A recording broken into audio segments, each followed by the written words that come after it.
السلام علیکم ورحمۃ اللہ وبرکاتہ۔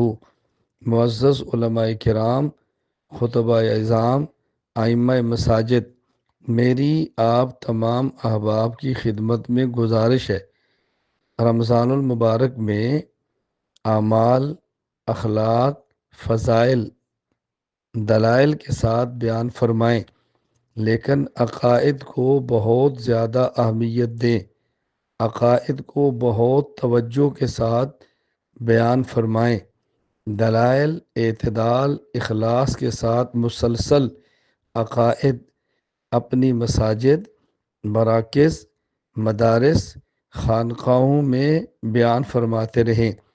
عوامی اجتماعات میں اپنے عقائد کا تذکرہ ضرور فرمائیں۔ اس عنوان پر کئی ایک کتب بحمد اللہ تعالی موجود ہیں۔ میں نے نہایت مختصر اور بہت جامع ایک کتابچہ اسلامی عقائد کے نام پر تیار کیا ہے۔